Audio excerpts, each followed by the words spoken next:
Hello, everyone.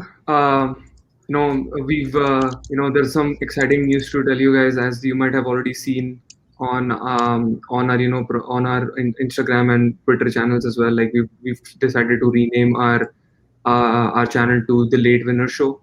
So welcome to the Late Winner Show podcast. So we're going to bring you a lots more content, lots more exciting content on football. We're not only now going to cover the Premier League, but also the other top four leagues across Europe. We will also talk about some fantasy Premier League discussions. We'll bring you some tips on that as well, like who to transfer in, who to sell. Um, and we're launching our new channel on launching our audio podcast as well. So make sure that we'll have our links in the description below that to all the Apple podcasts and Spotify and many other platforms that support audio podcasts. So without further ado, I think we've done enough promotion for ourselves. Let's start with our series today. So we bring you the best series over the next 5 weeks. We're going to discuss we'll discuss every possible player in the who is the best in that football position. So I think we've taken 10 positions, which is the goalkeeper, right back, center back, left back, central defensive midfielder, central midfielder, attacking mid, left forward, striker, and right forward. So we shortlisted. So basically, let me explain you the process of like shortlisting the top three players from every position. We basically shortlisted the top eight from every position based on the following criteria: the player's individual performance in the last 5 seasons for club and country, the player's impact on the team in the last 5 seasons for club and country, individual accolades received in the last 5 seasons, if he's injury prone or not, the team accolades received in the 5 seasons for club and country, the replaceability of the player in the current club, and if there are any leadership qualities of the player. So for time's sake, we ranked our top five or top six players in certain positions, and now we'll decide together who is the best of the best in that position on that criteria. As I mentioned earlier. So, without any further ado, let's start with our goalkeepers. We have, I think we had, we had Navas in six, and then we had, sorry, I, Alisson, yeah, sorry, we had Allison on five, and then Courtois. Courtois on four. So we have Oblak, Neuer, and Ter Stegen, who are our top three. We will now come together and discuss, and based on the criteria that we just suggested, who will be the best according to our panelists, and then we'll come on a verdict like this is our 1, 2, 3. So, guys, welcome. I obviously did not welcome you guys, but welcome to welcome to the episode. What like who wants to go first? Like anybody wants to take a crack at it? Like who do you think like is the who their positions are in the top three for the goalkeepers?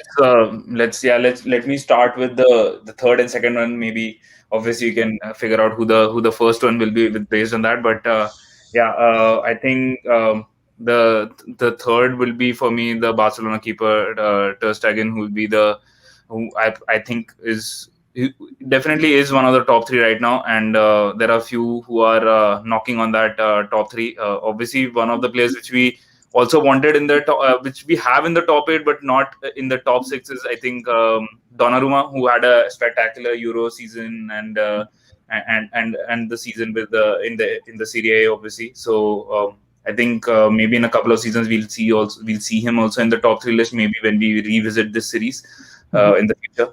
Coming back to Ter Stegen, I think the stats speak for himself that why he is in the top three right now.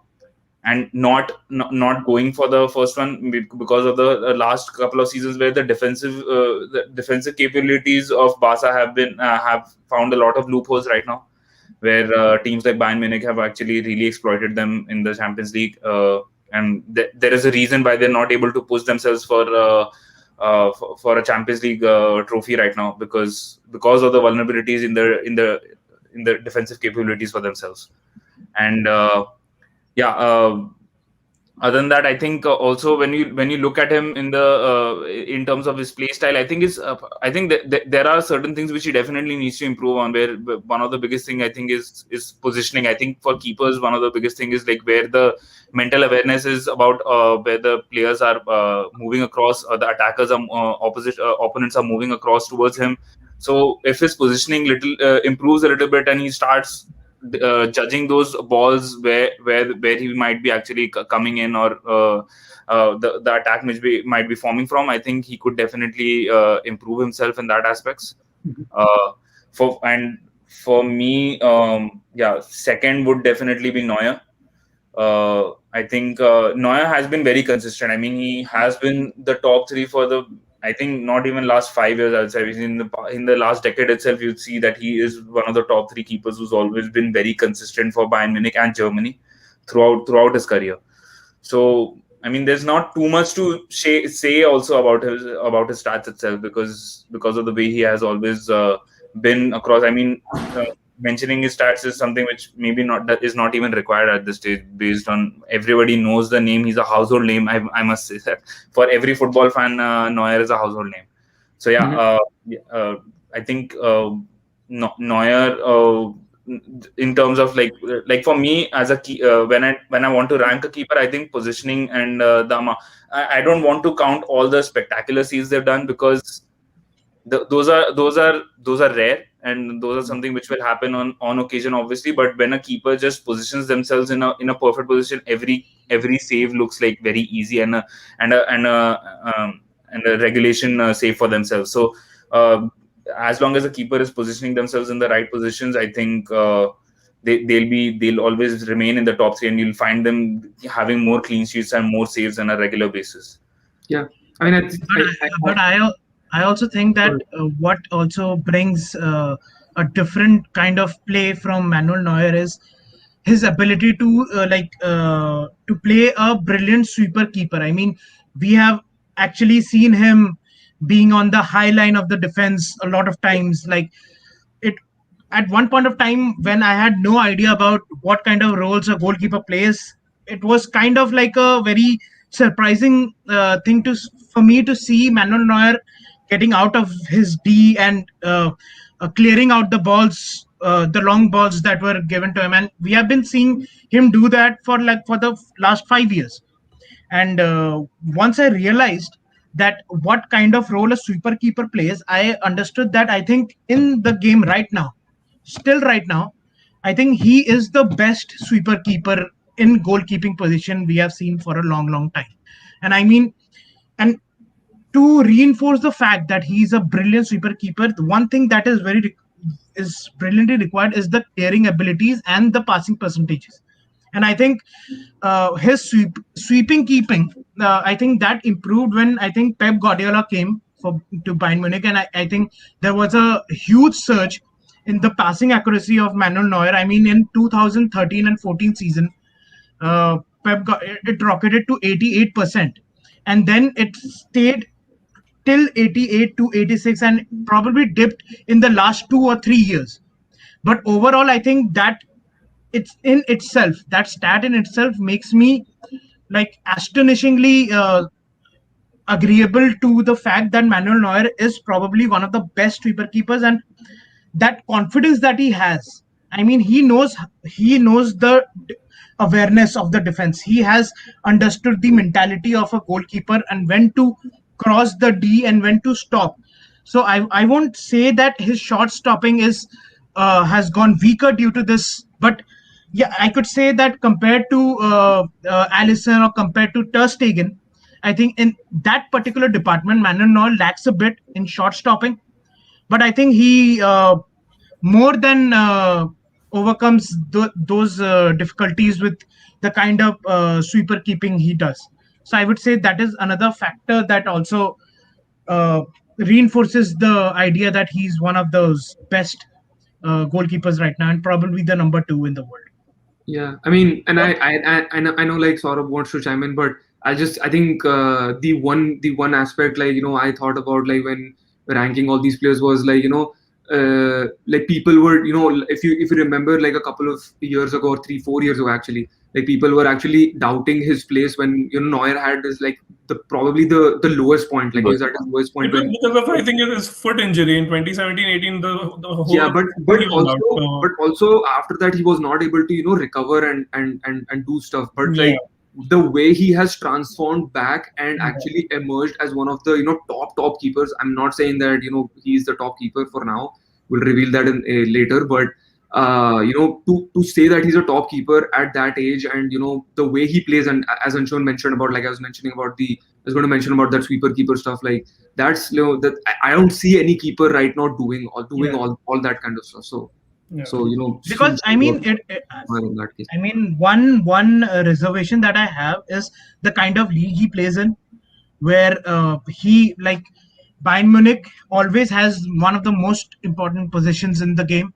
So it allows Manuel Neuer to always stay proactive and outside the deep, because the chances of the teams counterattacking is very less with Bayern Munich team and the kind of serial winning that But they do. On on but on that that has on that but point that has only, on that point only. The thing that Neuer offers is he plays up the field most of the time. So what happens is the link that is there between the defenders, Neuer acts as a bridge. Like, he distributes the ball to the defenders. It's not like defenders have Yeah, to be very close to keep the to pass the ball.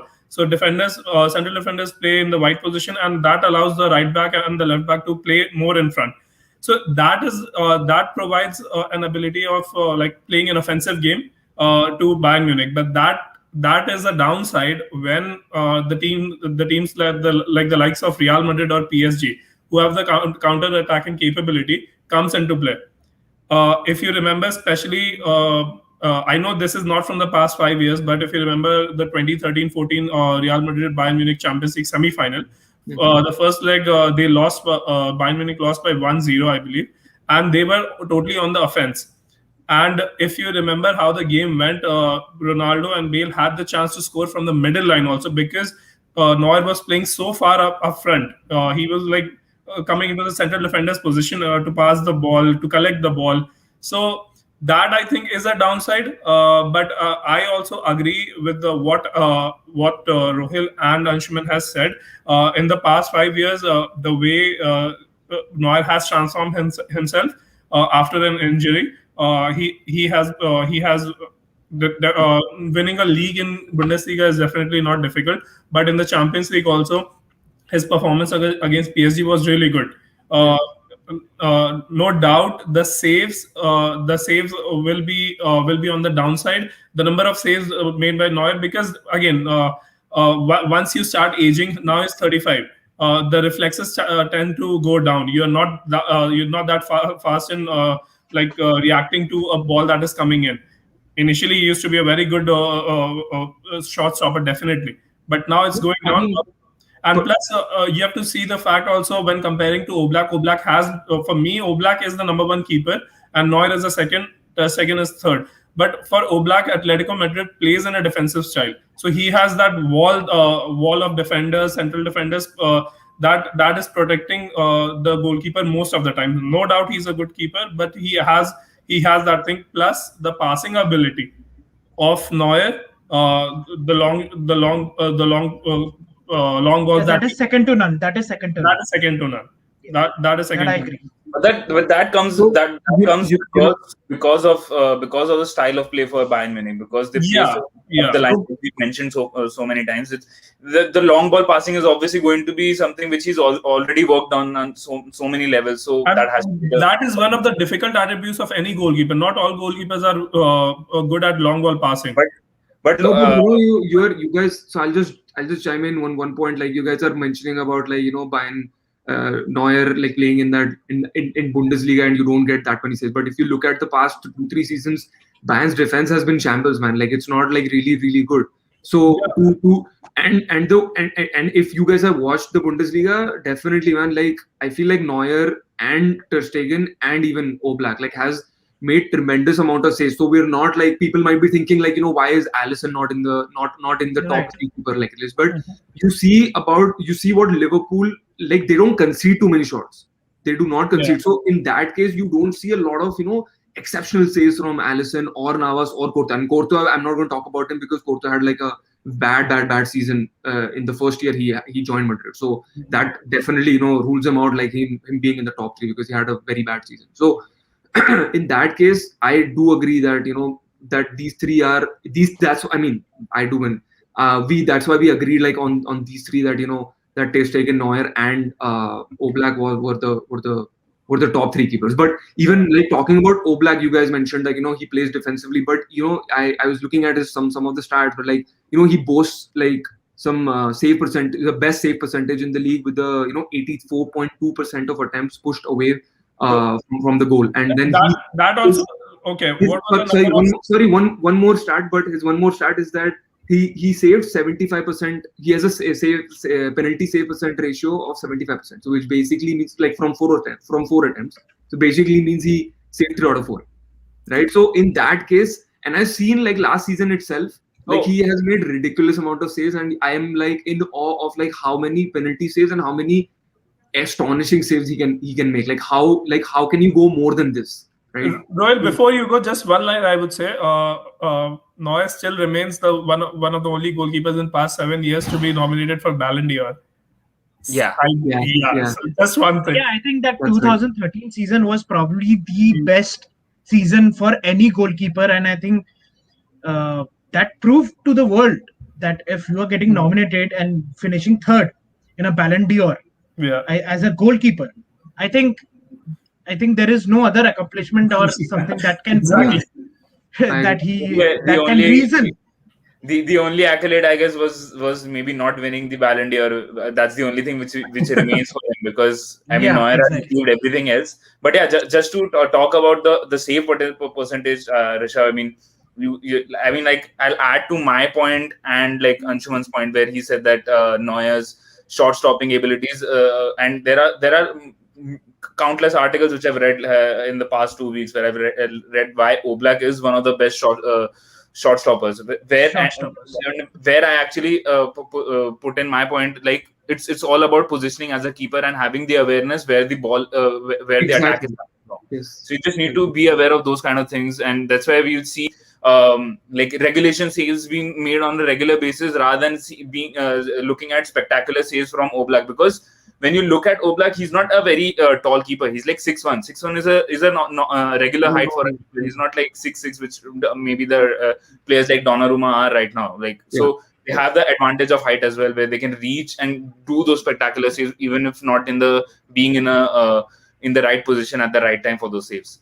But for Oblak, I think that's where his mental awareness has improved so much, because he knows where his shortcomings are as a keeper also. Yep. And that's only physical. That's it. And that's why I guess we all agree that Oblak has saved 431 out of 537 shots.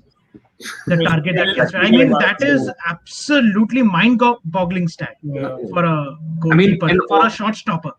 I think and I also, like, I don't know if somebody else already said this, I'm sorry, but he kept 123 clean sheets from 229 league games, which is again, like, it's astonishing, all these things that Neuer is also on the similar levels. He has 100 clean sheets and 183 appearances, something of that sort, right? In past 5 years, if I'm talking about past 5 years. So but then again, like, you talk about Bayern Munich and Atletico Madrid. Those are two very different teams, and they're different leagues. But also, Bayern Munich is Bayern Munich, and Atletico Madrid is still Atletico Madrid. Like, if they both play each other, you will always go as a favorite for Bayern Munich, always. Yeah, at least I would. Always. Yeah. So in that case, it automatically says like which is the better team, right? So in that case, it says. But anyways, and also I think Oblak is like the only goalkeeper right now in La Liga who has like won best goalkeeper award 4 times out of 5. I think no other player has won that much. I think he holds that kind of record as well for the entire league. So I think a lot of stats. I mean, if you just even if you don't know Jan Oblak, there are so many stats. It's a never-ending discussion. Yeah, exactly. Yeah, like exactly. You will always be like astonished as to how how many awards that person has, won as a Exactly. goalkeeper. So that's always amazing, right, to see. True. So, anyways, True. I think we've unanimously decided that Oblak is number one, Neuer is number two, and Ter Stegen is number three, right? Number 3. Okay. So I think there we have it, right? Like now, there you have it, folks, as Rohil always says. But so But I think just to wrap this up, like even though Courtois had like a very bad season in his first year at Real Madrid, I think after that, I think he has proved that he has gradually improved a lot, and I think he proves that he needs to be in the conversation of like the world's best goalkeeper, and so is Allison as well. I mean, But the they still have a long performances that they have built. they will be. They have a will lot. be. But we'll probably do this series next year as well. Yeah, Let's and see probably if a our- lot of changes will happen. Yeah, let's see if our I'm changes hoping. I'm happen. hoping. Yeah. But I think Jan Oblak will still be there. Yeah, I think so too. So yeah, I think there we have it for the best goalkeepers. We decided that Oblak is number one from our side. So two keepers, do not forget to like, share, and subscribe to our channel. I think most of you have already subscribed to it, but give us some likes just for that YouTube algorithm to work.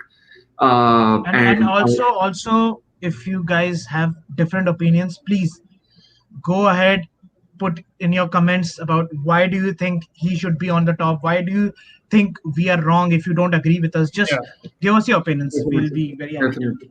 I mean, we are probably we're anyways going to post all these things on our social media channels, and there we can have a discussion. We'll probably have another voting system where we Right. think, all our other viewers or subscribers, what do they think. So stay tuned for more episodes on the best series that we're going to do over the next 5-6 weeks.